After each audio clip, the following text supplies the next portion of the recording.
आज के लेक्चर में आप सभी का स्वागत है। आज हम करेंगे नेशनल पेंशन सिस्टम के बारे में, राष्ट्रीय पेंशन प्रणाली के बारे में। लेकिन इससे पहले हम कुछ इम्पोर्टेंट फुल फॉर्म्स को करेंगे जो एग्ज़ाम में भी पूछी जाती हैं और आज के लेक्चर में आपको देखने को मिलेंगी। CRA, central record keeping agency. कोई भी फुल फॉर्म आपको याद करनी है, इंग्लिश में ही याद करनी है, हिंदी में याद नहीं करनी है। CRAFC, central record keeping agency facilitation centre.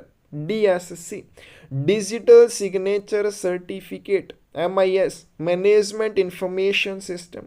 NPSCN, national pension system contribution accounting network.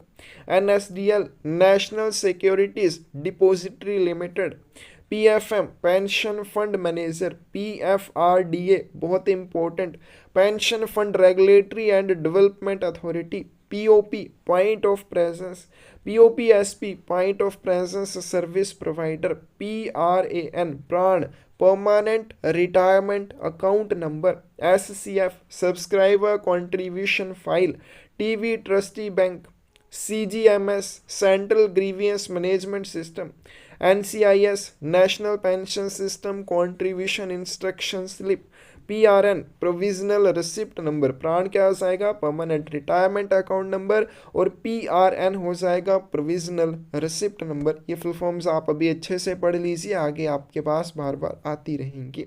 तो चलिए वीडियो शुरू करते हैं, जिसमें सबसे पहले हम करेंगे national pension system all citizen model के बारे में, सभी नागरिकों के लिए मॉडल। नेशनल पेंशन सिस्टम पहले जब सरकार ने शुरू किया तो स्टेट या जो भी सेंट्रल गवर्नमेंट के एम्प्लॉयज़ थे उनके लिए किया, सभी नागरिकों के लिए नहीं था। लेकिन बाद में इसको सभी नागरिकों के लिए लागू किया गया, फिर इसको कहा गया national pension system all citizen model. National pension system is a voluntary retirement saving scheme. National pension system एक वॉलेंट्री रिटायरमेंट सेविंग स्कीम है। वॉलेंट्री, स्वैच्छिक सेवानिवृत्त बचत योजना है। वॉलेंट्री रिटायरमेंट सेविंग स्कीम है। Allow the subscribers to make defined contribution towards planned saving. वो ग्राहक इसमें जो भी आएगा या जो भी इसमें जुड़ेगा वो क्या कर सकता है? प्लान्ड सेविंग के लिए डिफाइंड कंट्रीब्यूशन इसके माध्यम से कर सकता है। यानी कि कोई भी व्यक्ति अपनी रिटायरमेंट के लिए प्लान्ड सेविंग को सोचता है कि मैं 5 लाख रुपए इकट्ठे करूंगा अपनी रिटायरमेंट के लिए, जो बाद में मुझे पेंशन के रूप में मिले या एक बार में मिले, तो वो व्यक्ति क्या कर सकता है? NPS के माध्यम से नियोजित कंट्रीब्यूशन या योगदान करके अपनी ये प्लान्ड सेविंग को जमा कर सकता है। Securing the future in form of pension, इससे वो अपना भविष्य सुरक्षित कर सकता है और जो भी उसने सेविंग इकट्ठी की होगी बाद में उसको पेंशन के रूप में और लमसम के रूप में भी मिलेगी। दोनों तरह से मिल सकती है जैसे वो लेना चाहे। तो नेशनल पेंशन सिस्टम एक वॉलंटरी रिटायरमेंट सेविंग स्कीम है। इसमें जुड़ने वाला कोई भी व्यक्ति या इसमें जुड़ने वाला ग्राहक प्लान्ड सेविंग के लिए नियोजित योगदान डिफाइंड कंट्रीब्यूशन कर सकता है ताकि वो पेंशन के रूप में अपने भविष्य को सुरक्षित कर सके।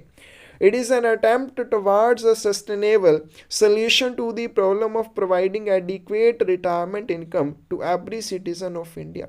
यह भारत के प्रत्येक नागरिक को पर्याप्त सेवानिवृत्त आय प्रदान करने की समस्या के स्थायी समाधान की दिशा में एक प्रयास है, ताकि कोई भी व्यक्ति जब उसकी उम्र हो जाती है उसको एक पेंशन मिल सके, उस दिशा में किया गया ये एक प्रयास है। At the time of normal exit from NPS, the subscribers may use the accumulated pension wealth under the scheme to purchase a life and annuity from a PFRDA empaneled life insurance company, apart from withdrawing a part of accumulated pension wealth as lump sum if they choose so. जब भी कोई ग्राहक या किसी व्यक्ति ने NPS में अपनी सब्सक्रिप्शन ली है, बाद में वो जो NPS से एग्जिट करेगा, NPS से निकास करेगा, उसके पास दो तरह की ऑप्शंस आ जाती हैं।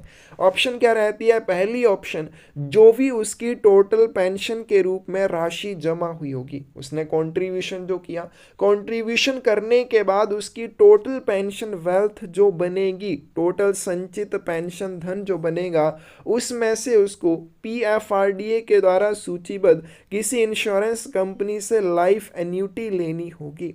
क्या करना होगा? उसे जीवन वार्षिकी लेनी होगी, और ये जो भी कंपनी होगी बाद में इस लाइफ एन्युटी को पेंशन के रूप में देगी। और दूसरा उसको क्या होगा? जो भी एक्यूमुलेटेड पेंशन वेल्थ होगा उसमें से एक हिस्सा वो लंप सम के रूप में ले सकता है, अगर वो ऐसा करना चाहता है। एग्जाम्पल से इसको समझते हैं। किसी भी व्यक्ति ने एनपीएस में हिस्सा लिया, सब्सक्रिप्शन ली, उसके द्वारा टोटल कंट्रीब्यूशन कितना हो जाता है? 8 लाख रुपए का हो जाता है। जब उसकी आयु हो जाएगी एनपीएस से एग्जिट करने की, निकास करने की, उसके पास क्या ऑप्शन आएगी? एक ऑप्शन आएगी कि वो पीएफआरडीए के द्वारा pension fund regulatory and development authority के द्वारा सूचीबद्ध की हुई किसी इंश्योरेंस कंपनी से लाइफ एन्युटी लेगा, जीवन वार्षिकी लेगा। इसका अर्थ हो जाएगा कि जितने की वो लाइफ एन्युटी लेगा उसको बाद में वो पेंशन के रूप में मिलेगी। इसमें वो चूज कर सकता है कि मुझे 5 लाख की लाइफ एन्युटी चाहिए इंश्योरेंस कंपनी से। फिर इसमें 3 लाख रुपए जो बच जाते हैं वो क्या कर सकता है? लमसम के रूप में एक मुश्त में ले सकता है, इकट्ठे वो 3 लाख रुपए ले सकता है, बाकी 5 लाख रुपए की वो पेंशन ले सकता है। तो इस तरह से एनपीएस से एग्जिट करते समय चूज किया जा सकता है कि आपको किस तरह से बेनिफिट चाहिए, आपको लमसम चाहिए, कितना चाहिए, फिर उसके बाद लाइफ एन्युटी कितनी चाहिए, वो आप डिसाइड कर सकते हैं।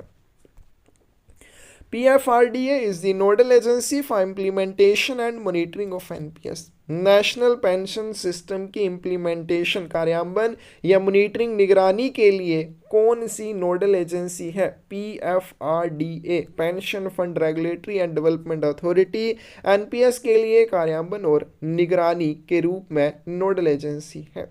Initially the NPS is introduced by the government for all government employees except defence. शुरुआत में जब नेशनल पेंशन स्कीम की शुरुआत की गई, सिर्फ गवर्नमेंट एम्प्लॉयज के लिए थी, सिर्फ सरकारी कर्मचारियों के लिए थी, उसमें भी डिफेंस सर्विसेज वालों को इंक्लूड नहीं किया गया था क्योंकि उनको तो पेंशन मिलती है। तो शुरुआत में एनपीएस में जो इंट्रोडक्शन हुई वो सिर्फ गवर्नमेंट एम्प्लॉयज के लिए हुई, डिफेंस सर्विसेज को छोड़कर। Government of India decided to roll out the voluntary national pension system for all citizens from 1 May 2009। लेकिन भारत सरकार ने 1 मई 2009 से नेशनल पेंशन सिस्टम को सभी नागरिकों के लिए शुरू करने का फैसला किया। तो शुरुआत जब हुई सिर्फ गवर्नमेंट एम्प्लॉयज के लिए हुई, लेकिन बाद में 1 मई 2009 से भारत सरकार ने यह डिसाइड किया कि एनपीएस सभी भारतीय नागरिकों के लिए होगी। PFRDA is identified as nodal authority to manage NPS operations। NPS के संचालन के लिए नोडल अथॉरिटी के रूप में PFRDA को आइडेंटिफाई किया गया, pension fund regulatory and development authority को आइडेंटिफाई किया गया। PFRDA appointed department of post as one of the point of presence. फिर यहाँ से डाक विभाग इसमें एनरोल हुआ जब PFRDA को आइडेंटिफाई किया गया नोडल अथॉरिटी के रूप में, ताकि वो एनपीएस ऑपरेशंस को, नेशनल पेंशन सिस्टम के संचालन को मैनेज कर सके, प्रबंधित कर सके। तो PFRDA ने क्या किया? डाक विभाग को पॉइंट ऑफ प्रेजेंस के रूप में नियुक्त कर लिया। DOP is providing services. अब डाक विभाग जो है वो एनपीएस की सेवाएं प्रदान करने लगा through POP service providers, point of presence service providers के रूप में। All head post offices in India are identified as POPSP। POPSP की फुल फॉर्म क्या हो जाएगी? Point of presence service provider. तो भारत में जितने भी प्रधान डाकघर हैं, जितने भी हेड पोस्ट ऑफिस हैं, उन सभी को point of presence service provider के रूप में आइडेंटिफाई किया गया है। तो यह आ जाएगा मेन कि कैसे एनपीएस की शुरुआत हुई, किसके लिए हुई। रेगुलेटरी बॉडी की बात करें पीएफआरडीए, जैसे हमने ऊपर कर लिया कि इम्प्लीमेंटेशन और मॉनिटरिंग एजेंसी कौन है, PFRDA, pension fund regulatory and development authority.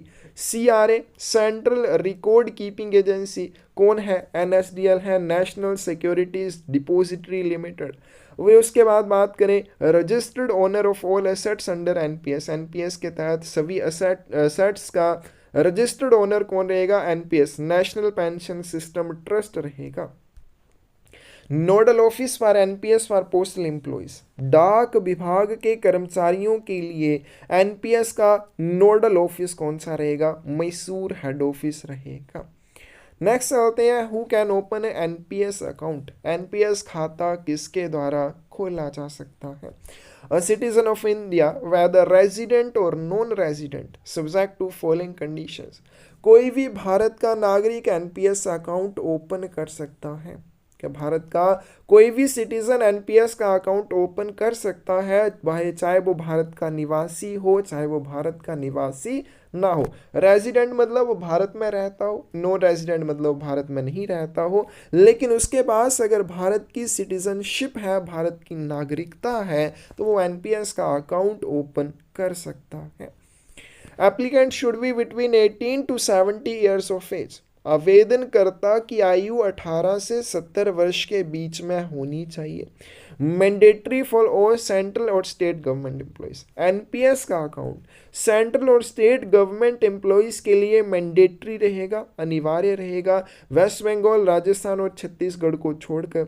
Optional for private sector employees and citizens of India, इसके अलावा जो प्राइवेट सेक्टर में काम करने वाले हैं और भारत के सभी नागरिक हैं उनके लिए ये ऑप्शनल है। मतलब एनपीएस का अकाउंट अगर ओपन करना चाहते हैं तो मोस्ट वेलकम, नहीं करना चाहते तो उनकी इच्छा है। लेकिन जितने भी स्टेट और सेंट्रल के गवर्नमेंट एम्प्लॉयज हैं उनके लिए एनपीएस का खाता मैंडेटरी है, अनिवार्य है। एनआरआई और OCI individuals are eligible to open tier 1 type NPS account only. NPS खाते दो तरह के होते हैं, टीयर 1 अकाउंट और टीयर 2 अकाउंट। जो एनआरआई होते हैं, नॉन रेजिडेंट इंडियन, भारत में जो नहीं रहते हैं लेकिन वो भारत के निवासी हैं, भारत के बाहर रहते हैं, या ओसीआई है, ओवरसीज सिटीजनशिप ऑफ इंडिया उनके पास है, उनके द्वारा सिर्फ टीयर 1 अकाउंट ओपन किया जा सकता है। हम नीचे करेंगे, आगे आएगा कि टीयर 1 या टीयर 2 अकाउंट क्या होते हैं। तो एनआरआई और ओसीआई इंडिविजुअल्स के द्वारा केवल टीयर 1 अकाउंट ही ओपन किया जा सकता है, वो टीयर 2 अकाउंट ओपन नहीं कर सकते। नेक्स्ट चलते हैं, नॉमिनेशन फैसिलिटी की बात करते हैं, नामांकन सुविधा की बात करते हैं। Maximum 3 nominations allowed for a subscriber, एक ग्राहक मैक्सिमम 3 नॉमिनेशन बना सकता है, 3 के लिए नामांकन कर सकता है, 3 व्यक्तियों को अपना नामांकित बना सकता है। At the time of registering for PRAN, no charges for fixing nominees, जब आप शुरुआत में एनपीएस में हिस्सा लेंगे प्राण के लिए, प्राण की फुल फॉर्म क्या हो जाएगी, परमानेंट रिटायरमेंट अकाउंट नंबर के लिए रजिस्टर करेंगे, पंजीकरण करेंगे, उस समय नॉमिनेशन करने के लिए कोई भी चार्जेस आपसे नहीं लिए जाते हैं। शुरुआत में प्राण के लिए रजिस्ट्रेशन करते समय, परमानेंट रिटायरमेंट अकाउंट नंबर के लिए पंजीकरण करते समय, नॉमिनी करने के लिए, नॉमिनेशन बनाने के लिए कोई भी चार्जेस आपसे नहीं लिए जाते हैं। If any subsequent request for update in nominees through POPSP or NPS portal in the prescribed form, there will be a charge of 20 rupees plus applicable service tax for each request. लेकिन जब आपका प्राण हो गया, registration हो गई, पंजीकरण हो गया, उसके बाद आप नॉमिनी को अपडेट करना चाहते हैं, जो आपने नामांकन किया है उसमें आपको अपडेशन करनी है point of presence service provider या एनपीएस पोर्टल के माध्यम से, उसके लिए आपको 20 रुपये प्लस जो भी प्रेजेंट में टैक्स होगा उसका भुगतान करना होगा। इनके 20 रुपीज़ प्लस जीएसटी का भुगतान फिर आपको करना होगा। तो शुरुआत में रजिस्ट्रेशन करेंगे आप जब प्राण के लिए, तो उसमें नॉमिनेशन करने की फीस नहीं होगी। बाद में अगर आपको नॉमिनेशन में कोई भी अपडेट करना है तो उसमें पॉइंट ऑफ प्रेजेंस या फिर एनपीएस पोर्टल के माध्यम से किया जाएगा, तो चार्जेस लगेंगे 20 रुपये plus GST. Benefits of NPS account, NPS account के क्या क्या फायदे हैं? लो कॉस्ट, कम लागत। NPS is considered to be the world's lowest cost pension scheme. NPS को दुनिया की सबसे कम लागत वाली पेंशन योजना माना जाता है। Administrative charges and fund management fees are also lowest. प्रशासनिक शुल्क और फंड प्रबंधन शुल्क भी सबसे कम है। बिल्कुल सिंपल है। All applicant has to do is to open an account. जितने भी एप्लीकेंट या आवेदन करता होंगे उनको क्या करना है? सिर्फ अपना अकाउंट ओपन करना है with any one of the point of presence. किसी point of presence service provider के साथ उनको अपना अकाउंट ओपन करना है। Being run through all head post office across India. और पॉइंट ऑफ प्रेजेंस भारत के सभी प्रधान डाकघरों में कार्यरत है। And get a permanent retirement account number. और उन्हें अपना परमानेंट रिटायरमेंट अकाउंट नंबर प्राप्त कर लेना है। तो बिल्कुल सिंपल है, उनको किसी पॉइंट ऑफ प्रेजेंस के माध्यम से अपना अकाउंट ओपन करना है और परमानेंट रिटायरमेंट अकाउंट नंबर प्राप्त कर लेना है। बिल्कुल फ्लेक्सिबल है। Applicant can choose his or her own investment option. ग्राहक अपने हिसाब से इन्वेस्टमेंट ऑप्शंस को चूज कर सकता है, पेंशन फंड को चूज कर सकता है और ऑटो चॉइस वेटर रिटर्न्स के लिए चूज कर सकता है। पोर्टेबल है। Applicant can operate an account from anywhere in India in country. कोई भी एप्लीकेंट या आवेदक है वो भारत से कहीं से भी अपने खाते को ऑपरेट कर सकता है, संचालित कर सकता है। ज़रूरी नहीं जिस ब्रांच में उसने अकाउंट ओपन किया वहीं से उसको वो ऑपरेट करेगा, वो कहीं से भी ऑपरेट कर सकता है। And can pay contributions through any of the point of presence service provider. और किसी भी point of presence service provider के माध्यम से कॉन्ट्रीब्यूशन कर सकता है। ज़रूरी नहीं कि जहाँ पे उसने पीओपी एसपी ब्रांच में अपना अकाउंट ओपन किया था या जहाँ पे उसका खाता रजिस्टर्ड है वहीं से वो कंट्रीब्यूशन करेगा। वो भारत में किसी भी point of presence service provider के माध्यम से कंट्रीब्यूशन कर सकता है।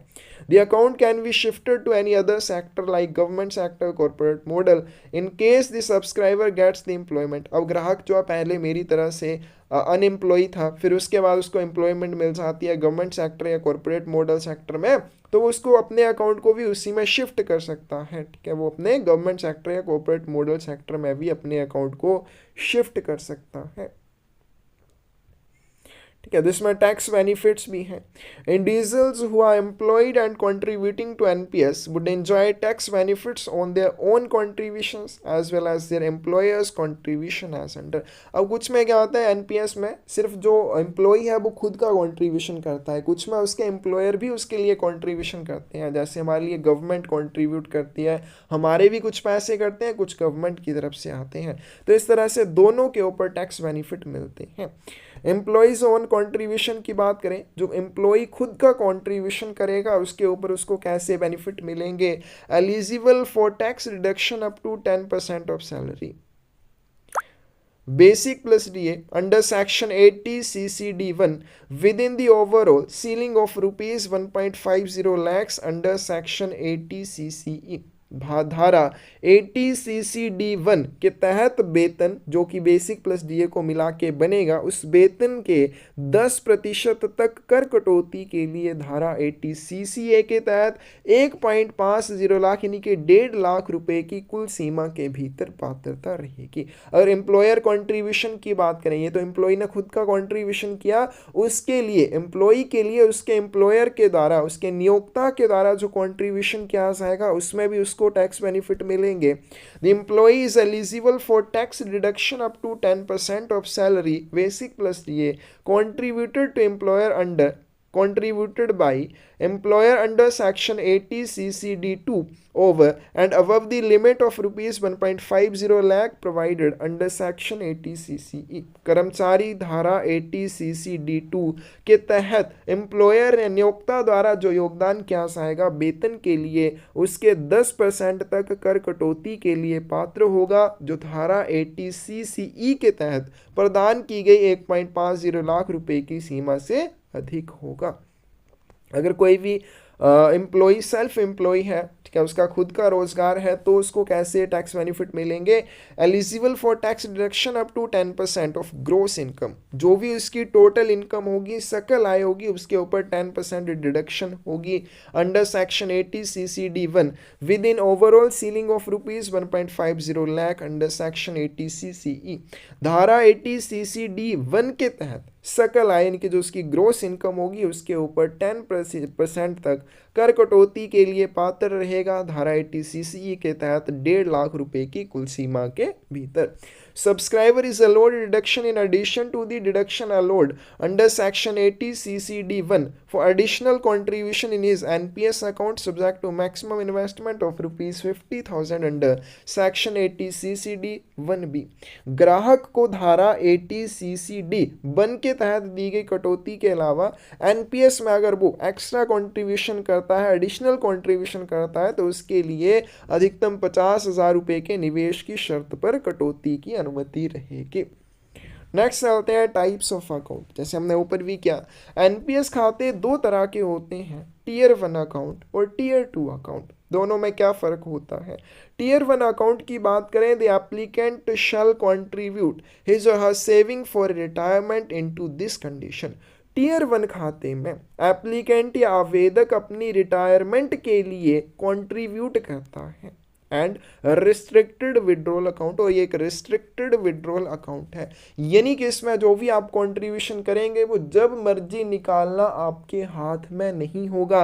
रिस्ट्रिक्टेड विड्रॉल अकाउंट है, यानी कि आप अपनी मर्जी से जब चाहे इसमें से निकासी नहीं कर सकते हैं। तो टियर 1 खाता क्या हो जाएगा? इसमें आप अपनी रिटायरमेंट के लिए कंट्रीब्यूट करेंगे, अपनी सेवानिवृत्ति के लिए योगदान करेंगे, और ये एक रिस्ट्रिक्टेड विड्रॉल अकाउंट है, आप जब मर्जी इसमें से पैसे नहीं निकाल सकते। This is the retirement account, ये एक रिटायरमेंट अकाउंट है। And applicant can claim tax benefits against the contributions made subject to income tax rule in force. तो ये क्योंकि रिटायरमेंट अकाउंट है, तो जो आवेदक है वो क्या कर सकता है, जो भी उसके द्वारा योगदान किए जाएंगे, कॉन्ट्रीब्यूशंस की जाएंगी, उनके अगेंस्ट टैक्स बेनिफिट्स के लिए क्लेम किया जा सकता है। तो टियर 1 खाता क्या हो जाएगा? इसमें आप अपनी रिटायरमेंट के लिए कंट्रीब्यूट करेंगे, और ये रिस्ट्रिक्टेड विड्रॉल अकाउंट है, ये रिटायरमेंट अकाउंट है, इसलिए आपके द्वारा की गई कॉन्ट्रीब्यूशंस के ऊपर आप टैक्स बेनिफिट्स के लिए क्लेम कर सकते हैं। टियर 2 अकाउंट की बात करें, this is voluntary saving facility, ये एक स्वैच्छिक बचत सुविधा है। ये रिटायरमेंट अकाउंट नहीं है, ये वॉलंटरी सेविंग फैसिलिटी है। The applicant will be free to withdraw his or her saving from his account whenever he or she wishes. जब भी ग्राहक चाहेगा तब वो इस खाते से विड्रॉल कर सकता है, निकासी कर सकता है, मतलब जब मर्जी अपने अकाउंट से निकासी कर सकता है अगर उसने टियर 2 अकाउंट ओपन किया है। This is not a retirement account, क्योंकि ये रिटायरमेंट अकाउंट नहीं है, इसलिए applicant can not claim any tax benefits against contribution to his account. इसलिए अपने अकाउंट में वो जो भी कंट्रीब्यूशन करेगा उसके लिए टैक्स बेनिफिट्स को क्लेम नहीं कर सकता। नेक्स्ट चलते हैं, कंट्रीब्यूशन की बात करते हैं, इसमें किस तरह से कंट्रीब्यूशन किया जाएगा। The subscriber can contribute the amount through cash, local cheque, demand draft or electronic clearing system at his or her chosen POPSP। ग्राहक इसमें कंट्रीब्यूट करने के लिए कैश का यूज़ कर सकता है, लोकल चेक का यूज़ कर सकता है, डिमांड ड्राफ्ट का यूज़ कर सकता है, या ECS सर्विस का जो हमने पिछली वीडियो में की थी इलेक्ट्रॉनिक क्लियरेंस सर्विस का यूज़ कर सकता है। However, for cash transactions exceeding 50,000, subscriber needs to submit a copy of PAN card as per the anti-money laundering। अगर 50,000 रुपये से ज़्यादा के उसकी लेन देन है, ट्रांजैक्शंस हैं, तो उसे पैन कार्ड की एक कॉपी भी सबमिट करनी होगी।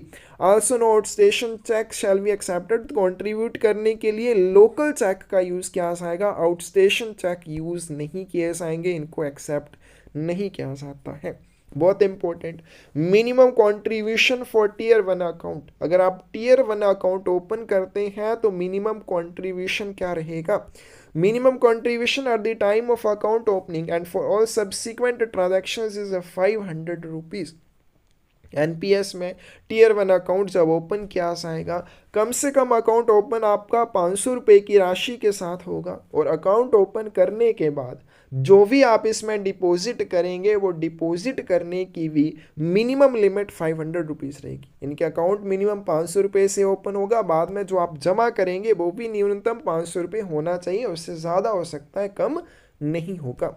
Minimum contribution per year ₹1000 excluding charges and taxes. अब टियर 1 अकाउंट में आपको एक वर्ष में कम से कम 1000 रुपये का योगदान करना ही पड़ेगा, और ये 1000 रुपये चार्जेस और टैक्सेस को छोड़कर हैं, चार्जेस और टैक्सेस एक्स्ट्रा, लेकिन कम से कम 1000 रुपये आपको इसमें कंट्रीब्यूट करना होगा।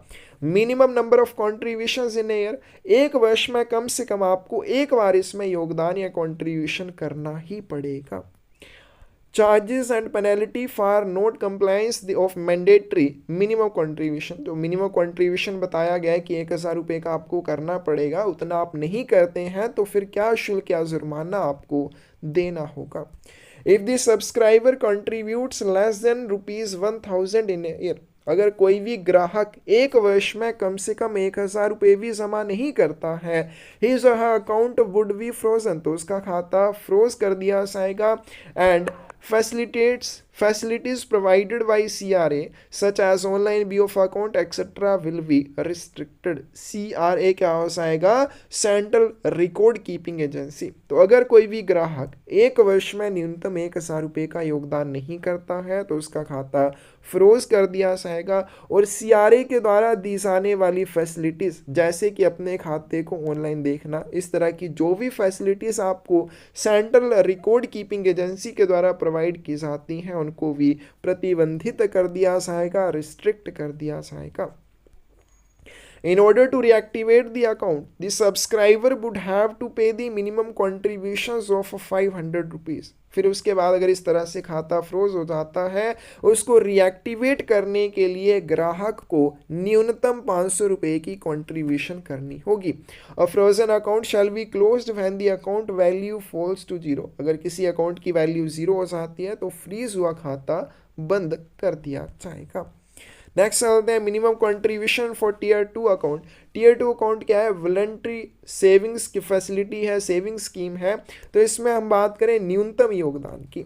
Minimum contribution at the time of account opening is ₹1000। खाता खोलते समय जो मिनिमम कंट्रीब्यूशन रहेगा 1000 रुपये, टीयर 1 अकाउंट में 500 रुपये।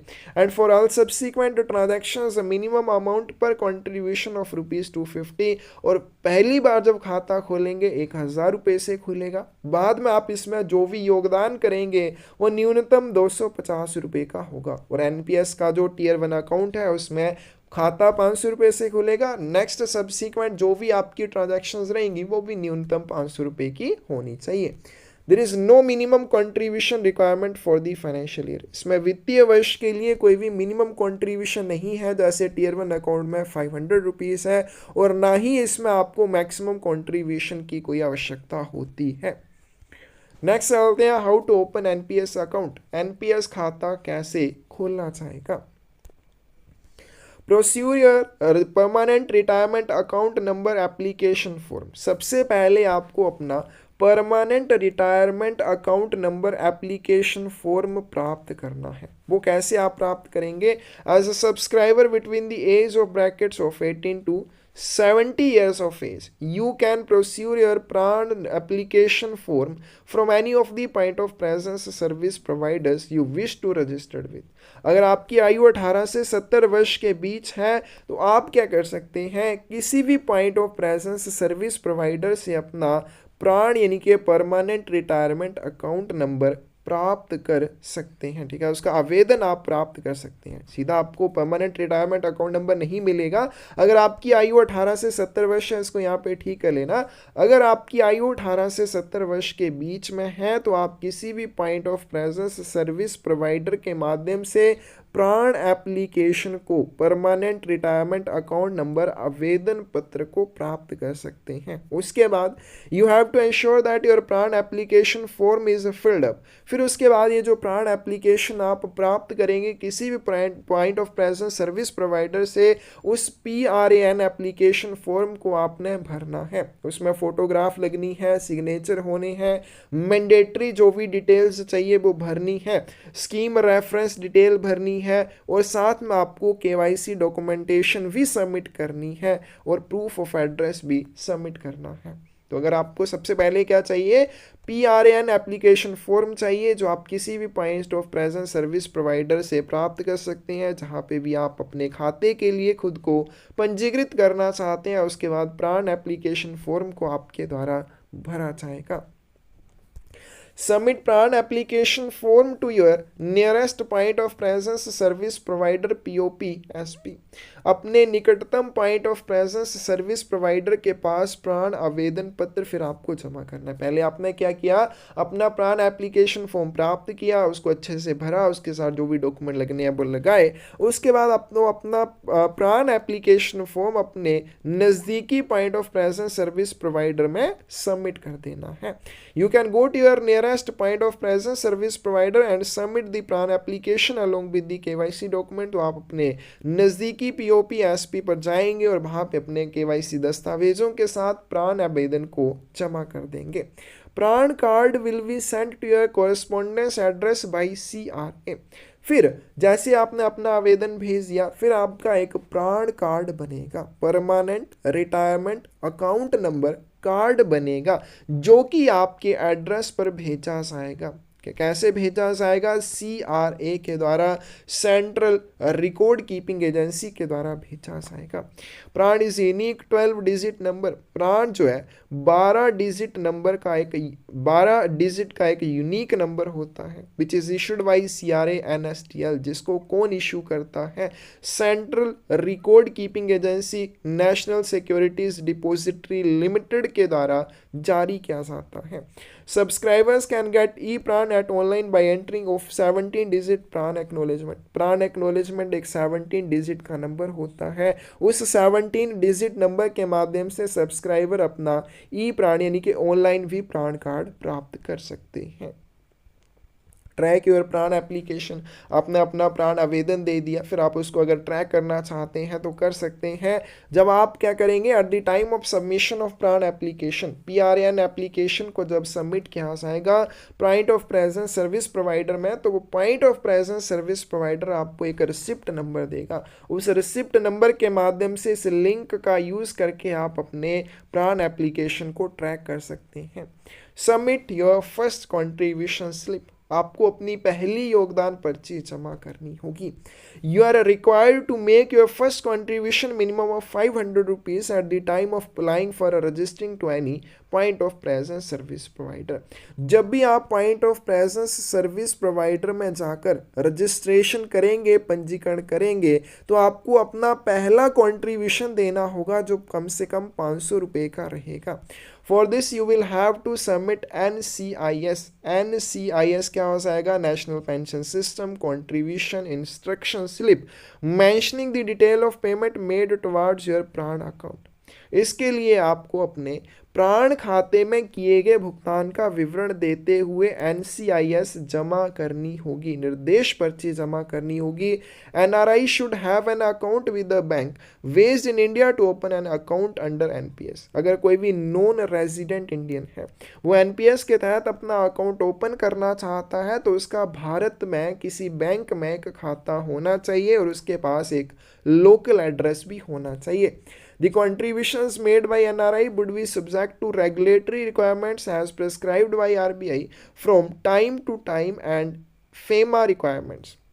NRI जो नॉन रेजिडेंट इंडियन रहेंगे, उनके द्वारा जो भी योगदान किया जाएगा RBI द्वारा समय समय पर निर्धारित रिक्वायरमेंट्स के आधार पर, क्या रेगुलेटरी जो रिक्वायरमेंट्स होंगी उनके आधार पर और FEMA रिक्वायरमेंट्स के आधार पर होगा। After the account is open, फिर ये सारी चीज़ें होने के बाद जब आपका NPS का अकाउंट ओपन हो जाएगा, CRA shall mail a welcome kit. Central record keeping agency आपको एक वेलकम किट भेजेगी, जिसमें क्या रहेगा, containing the subscriber's unique permanent retirement account number, जिसमें ग्राहक का unique permanent retirement account number रहेगा जो 12 डिजिट का होगा। वो कार्ड उसको उस किट में मिलेगा। The complete information provided by subscriber in the subscriber registration form. और जब ग्राहक ने पंजीकरण करने के लिए प्राण आवेदन पत्र भरा था, उसमें जो जो जानकारी उसने भरी थी वो भी साथ में उसको प्राप्त होगी कि उसमें कोई अगर गलती है तो वो आप देख सकते हैं। This account number will be the primary means of identifying and operating the account. तो खाता संचालित करने के लिए ये प्राइमरी माध्यम रहेगा, प्राथमिक साधन रहेगा।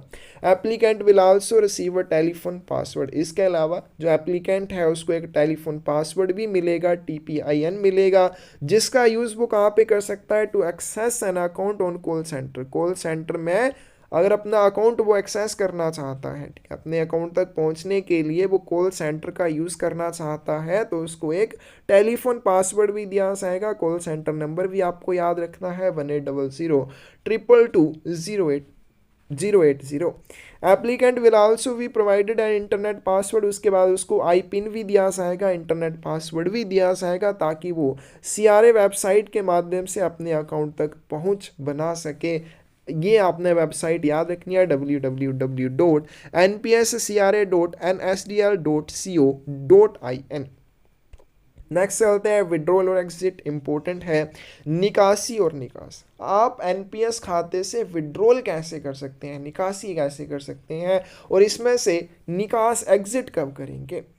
Upon attainment of age of 60 years, 60 वर्ष की आयु प्राप्त करने पर at least 40% of accumulated pension wealth of the subscriber needs to be utilized for purchase of annuity, providing for monthly pension to the subscriber and balance is paid to lump sum payment to the subscriber। जैसे हमने शुरू में भी किया था कि जैसे आप इसमें से एग्जिट करेंगे, दो ऑप्शन रहेंगी, एक आपको लाइफ एन्यूटी के लिए चूज करनी होगी, दूसरी आप लंप सम के लिए यूज करेंगे। जैसे ही आप 60 वर्ष की आयु प्राप्त कर लेते हैं, जो भी आपकी संचित पेंशन बन जाएगी, कि जो भी टोटल आपके द्वारा कंट्रीब्यूशन करके पेंशन बन जाएगी, संचित पेंशन संपत्ति होगी, उसका कम से कम 40% आपको यूज करना होगा। कहाँ पे यूज करना होगा, लाइफ एन्यूटी परचेज करने के लिए। लाइफ एन्यूटी परचेज करने के लिए, जीवन वार्षिकी खरीदने के लिए आपको जो भी आपकी टोटल पेंशन बनी होगी उसका 40% यूज करना होगा, ताकि बाद में वो आपको मंथली पेंशन के रूप में मिल सके। और उसके अलावा जो बच जाएगा वो आप एक बार में लम सम में उसको आप प्राप्त कर सकते हैं। जैसे मैंने एग्जांपल दी थी कि 8 लाख रुपए है, उसमें से आप चूज कर सकते हैं कि कम से कम 40%। आप चूज कर सकते हैं कि मैंने 5 लाख रुपए की लाइफ एन्यूटी खरीदनी है जिसकी मुझे पेंशन लगेगी, और बाकी जो बचेगा वो मैं एक बार में प्राप्त कर लूंगा। In case the total accumulated corpus is less than 5 lakh, लेकिन अगर किसी ग्राहक की जो टोटल जमा हुई राशि है पेंशन के रूप में वो 5 लाख रुपए से कम है, तो वहां पे सब्सक्राइबर क्या कर सकता है, चूज कर सकता है कि वो 100% लमसम को विड्रॉल कर सकता है, यानी कि 5 लाख रुपए की राशि को वो एक बार में भी विड्रॉल कर सकता है। उसको अगर पेंशन नहीं चाहिए तो सारी की सारी विड्रॉल कर सकता है। However, the subscriber has the option to defer the lump sum withdrawal till the age of 75 years। इसके अलावा ग्राहक के पास 75 वर्ष की आयु तक एक मुश्त निकासी को स्थगित करने का भी विकल्प रहता है, यानी कि वो 75 ईयर्स की एज तक रख सकता है कि मुझे 75 ईयर्स तक की बाद में जो भी राशि एक मुश्त में मिलेगी, इकट्ठी मिलेगी, मैं तब लूंगा। मतलब 75 ईयर्स की एज तक उसको वैसे का वैसा ही रख सकता है। Subscriber has also got the option to continue contribution up to age of 75 years. इसके अलावा ग्राहक और चूज कर सकता है कि योगदान वो कर रहा है वो 75 ईयर्स की एज तक कर सकता है। This option is required to be exercised up to 15 days prior to completion of 60 years. तो ये जो विकल्प है कि वो 75 ईयर्स की एज तक कंट्रीब्यूट करना चाहता है, जब उसकी आयु 60 वर्ष पूरी हो जाएगी, उससे पूरी होने से 15 दिन पहले तक ही वो ऐसा आवेदन कर सकता है, उसके बाद नहीं। आगे चलते हैं। At any time before attaining the age of 60 years, अगर 60 वर्ष की आयु नहीं हुई है उससे पहले आप NPS से कब एग्जिट कर सकते हैं। The subscriber may exit from NPS before attaining the age of 60 years only if he has completed 10 years in NPS। कोई भी ग्राहक NPS से एग्जिट कर सकता है अगर उसने 60 वर्ष की आयु अभी प्राप्त नहीं की है, लेकिन NPS में हिस्सा लिए हुए उसे 10 वर्ष हो चुके हैं। NPS में सब्सक्रिप्शन लिए हुए उसको 10 वर्ष से ज़्यादा का समय हो गया है, लेकिन अभी उसने 60 वर्ष की आयु प्राप्त नहीं की है, तो ऐसी स्थिति में वो क्या कर सकता है, NPS से एग्जिट कर सकता है। At least 80% of the accumulated pension wealth of the subscriber needs to be utilized for purchase of annuity, providing for monthly pension to the subscriber and the balance is paid as a lump sum payment to the subscriber। तो अगर वो 60 वर्ष की आयु से पहले exit करता है तो उसे क्या करना होगा, जो भी उसकी संचित पेंशन राशि बनेगी उस संचित पेंशन राशि का कम से कम 80% यूज करना होगा लाइफ एन्यूटी खरीदने के लिए। क्या उसको एन्यूटी परचेज करने के लिए उसका यूज करना होगा ताकि उसकी मंथली पेंशन उसको लग सके, और जो बैलेंस होगा 20% का बच जाएगा वो उसको लमसम में ले सकता है, एक मुश्त में ले सकता है। In case the total accumulated corpus is less than 2.5 lakh, the subscriber may opted for 100% lump sum withdrawal। अगर उसकी राशि 60 वर्ष की आयु से पहले वो एग्जिट कर रहा है और 2.5 लाख रुपए से कम है तो वो चूज कर सकता है पूरी की पूरी राशि एक मुश्त में ले सकता है। डेथ ऑफ सब्सक्राइबर, अगर एनपीएस में हिस्सा लेने वाले व्यक्ति की मृत्यु हो सकती है। In such an unfortunate event option will be available to nominee to receive 100% of the NPS pension wealth in lump sum. ऐसी दुर्भाग्यपूर्ण घटना में नामित व्यक्ति के पास एनपीएस पेंशन राशि का 100% एक मुश्त प्राप्त करने का विकल्प होगा। अगर किसी ने एनपीएस में हिस्सा लिया है, उसकी मृत्यु हो जाती है तो उसने जिसको नॉमिनी बनाया होगा वो क्या कर सकता है, पूरी राशि को एक मुश्त में प्राप्त कर सकता है। However, if the nominee wishes to continue with the NPS, लेकिन अगर वो NPS के साथ आगे कंटिन्यू रखना चाहता है, he or she will have to subscribe to NPS individually, तो उसको NPS में इंडिविजुअली व्यक्तिगत रूप से सदस्यता लेनी होगी। PFRDA has entrusted the responsibility of receiving, processing and settlement of all withdrawal claims made to Central Record Keeping Agency। तो पीएफआरडीए ने क्या किया, जितने भी निकासी के दावे प्राप्त होंगे उनको प्रोसेस करना है या उनका सेटलमेंट निपटान करना है, इसकी जिम्मेदारी सीआरए को सौंपी है, सेंट्रल रिकॉर्ड कीपिंग एजेंसी को सौंपी है। And CRA has created a special NPS claim processing cell. तो इसके लिए एनपीएस ने क्या किया, एक special NPS claim processing cell को तैयार कर दिया, डिज़ाइन कर दिया, बना दिया for the purpose for handling all type of withdrawal claim, ताकि सभी प्रकार के विड्रॉल क्लेम्स का निपटान किया जा सके। तो पीएफआरडीए ने ये जिम्मेदारी सौंपी सीआरए को, सीआरए ने एनपीएस सीपीसी को तैयार कर दिया, क्रिएट कर दिया ताकि सभी विड्रॉल क्लेम्स को वो हैंडल कर सके। The CRA will monitor the performance of NPS CPC on the withdrawal processing as part the instructions provided by PFRDA in this regard। CRA ने इस संबंध में PFRDA द्वारा किए गए निर्देशों के अनुसार निकासी प्रक्रिया पर NPS CPC के प्रदर्शन की निगरानी करेगा। NPS CPC is fully functional, ये पूरी तरह से कार्यात्मक है। फाइनेंस कैप की बात करें, minimum initial contribution with registration, ठीक है। तो ये हमने किया एनपीएस अकाउंट में जो टियर 1 अकाउंट होता है उसमें मिनिमम जो इनिशियल कंट्रीब्यूशन रहेगा रजिस्ट्रेशन के साथ 500 रुपये का, इसमें चार्जेस या टैक्स वगैरह एक्स्ट्रा रहेंगे।